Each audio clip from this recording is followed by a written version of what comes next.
एक घर में पुत्र का जन्म होता है तो सखियां गीत गाने के लिए आती हैं। तो जिसके पुत्र जन्म लेता है वो नारी कहती है, बहना अरे गीत गाओ लेकिन जरा धीरे धीरे। क्यों? कि सखिया धीरे धीरे ढोलक जायो ननद सुनी जई है बधावा लैके आई है बधावा लैके आई है हो। सखिया धीरे धीरे ढोलक जायो ननद सुनी जई है बधावा लैके आई है बधावा लैके आई है हो।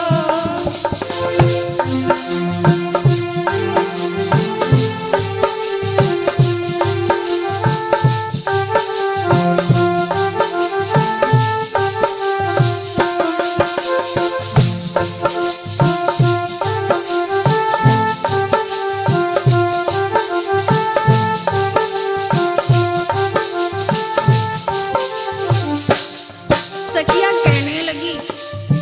कहने लगी अगर आ रही है तो बढ़िया है ना। तो कहने लगी नहीं, अगर मेरी ननद आएगी तो मेरे को कुछ ना कुछ देना पड़ेगा, तो मैं क्या करूं?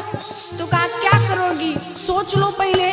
तो सोचने लगी, कहने लगी मेरी जब ननद आएगी तो रामा छिनरी ननदिया आई है मैं लालची पैबा मैं लालची पैबई हो। रामा करई हो मैं लाख बहाना कंगन नाही देबई कंगन नाही देबई हो।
और कहने लगी भाभी आपके पुत्र हुआ है इसलिए मुझे नेक में कंगन दे दो। भौजी दैना देव सोने के रे कंगन या हाई नेग ले भैया हाई नेग ले भई हो। भौजी दैना देव सोने के रे कंगन या हाई नेग ले भैया हाई नेग ले भई हो।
ने क्या किया, तुरंत गई शौर में और जाकर के गोद ले आई और लालन को ला करके नाचने लगी। कहने लगी, भाभी जब तक कंगन नहीं दोगी लाला को गोद ही नहीं देंगे। रामा सॉरी गुस्स गई है, ननदी लालन लाई, आवे होरी लालाई, आवे हो रामा गोदी में लेके भाती जवान ननद ठाड़ी, नाचे ननद ठाड़ी, नाचई हो।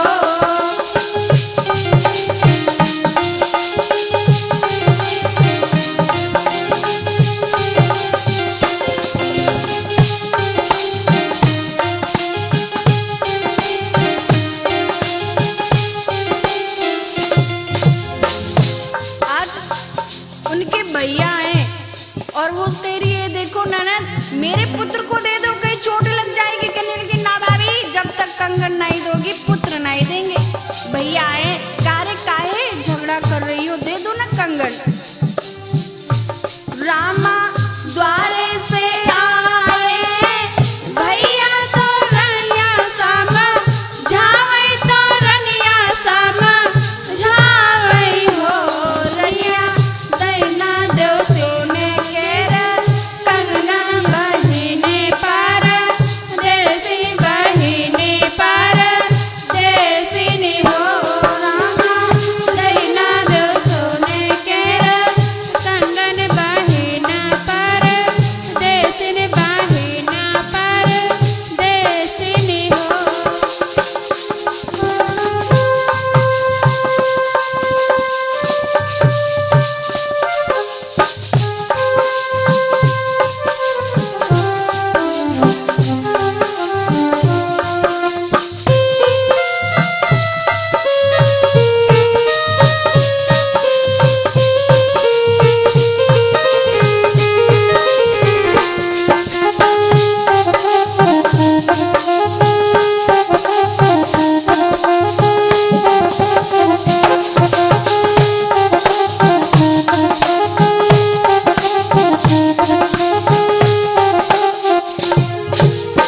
बहुत कहने पर उसने कंगन निकाल करके हाथ में न दिया, कंगन निकाल करके आंगन में फेंक दिया और कहा, ले ननदी पहन और मेरे पुत्र को वापस कर दे वरना चोट लग जाएगी। रामा हाथी निकाल